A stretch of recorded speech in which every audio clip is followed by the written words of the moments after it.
નથી કીધું કે તમે પણ ભગવાન સમાન છો, તમે પણ આ ઘરના ભાગીદાર છો, તમે પણ નિમિત્ત છો.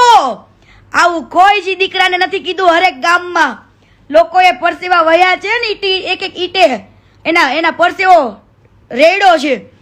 પણ આ બંને ભાઈઓ એવું રીતના કરે, આખા લગર વગર થઈ જાય. કેવા? પબ્લિકના દિલ જીતવા માટે દાઢી વધારશે. શું કરશે? દાઢી વધારશે.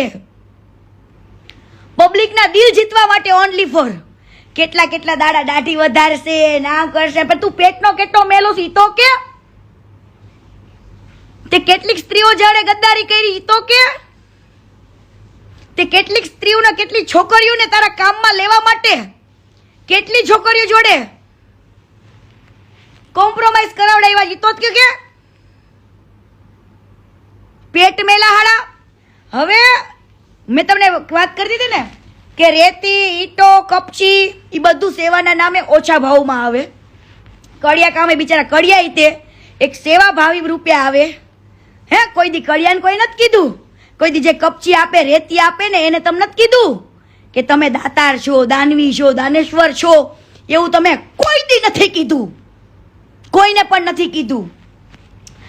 પણ આ ભંગારને તમે ભગવાન બનાવ્યો અને ઈ ભંગાર એવા લોકોનું જ ઘર બનાવે કે જે આમ એવું ઘર હોય એવા ઘરનું શૂટિંગ કરશે, વિડીયો બનાવશે અને પછી યુટ્યુબમાં મૂકશે.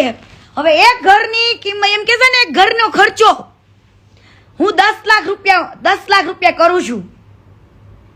કાઢું જ કોટેશન. જે રીતનું એ ઘર બનાવે ને એ 4.5 લાખ રૂપિયામાં રેડી થાય. રેતી સસ્તા ભાવે આવે છે, સિમેન્ટ એ હાવ મફતના ભાવે જ દે છે. આને સેવાના નામથી નથી. તે એને ત્યાં કામ કરે ને બધા છોકરા તો ગામના હોય છે બિચારા, બરાબર. કડિયા લોકો તે સેવાના નામે જે આપે ને, ખજૂરભાઈ એમ કે તમે જે આપો એ લઈ લેશું, એવી રીતના આવે છે. 4.5 લાખ રૂપિયામાં ઘર રેડી કરે. એ જ વિડીયો એને એટલા બધા વ્યૂઝ મળે ને, એવા જ વ્યક્તિનો હાથ પકડે, એવા જ વ્યક્તિનું ઘર બનાવે અને એવા જ વ્યક્તિને ખબર નથી 4.5 લાખ રૂપિયામાંથી આ વ્યક્તિ યુટ્યુબમાંથી 20-25 લાખ રૂપિયા કમાય. કેટલા? 20-25 લાખ રૂપિયા કમાય. 4.5. હવે તમે 20-25 લાખ રૂપિયા કમાતા હોય તો 4.5 લાખ રૂપિયા ન ખર્ચી શકો? અમેરિકામાંથી, ઓસ્ટ્રેલિયામાંથી, દુબઈમાંથી આને ફંડ આવે તોય કોઈ દિવસ આ વ્યક્તિએ માર્કેટમાં એવું નથી કીધું કે મને ઘણા બધા એવા દાતાર છે, દાનેશ્વરો છે જે મને મદદ કરે છે, હું નિમિત્ત બનું છું. એવું આને ક્યારેય ના કીધું. આને પબ્લિકને ખાલી એટલું જ કીધું, હું કરું છું. કોણ કરે છે? હું કરું છું. તારા હું ને તારા અહંકાર તને પાડશે ખજૂર ભંગાર, તને પાડશે. યાદ રાખજે આ મારા શબ્દ. હજુ વિધિ ભાભીના આતડા ઠૈરા નથી ખજૂર. વિધિ ભાભીના આતડા ઠૈરા નથી બટા, ઠૈરા નથી. તને સરપ્રાઈઝ છે ખજૂર. હજુ વેઇટ એન્ડ વોચ બેટા. હવે આ વ્યક્તિ આવી રીતના ઘર બનાવશે, લોકોને એમ કે 10 લાખ રૂપિયાનો ખર્ચો કરું છું. હવે ખજૂર, એક દિવસ હું મારા સીએ ને લઈને આવું, તારું મને ટ્રાન્ઝેક્શન આપ ને બધું.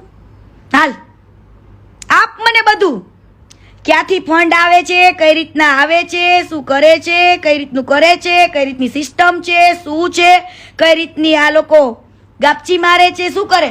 અને હરેક એક રૂપિયો જો પોતાનો કાઢતો હોય ને તો હરામ છે ખોટીનો. એક રૂપિયો પોતાનો કાઢતો નથી, બરાબર, ખોટો માણસ છે. અને બીજી વસ્તુ કે આવી રીતના લોકોને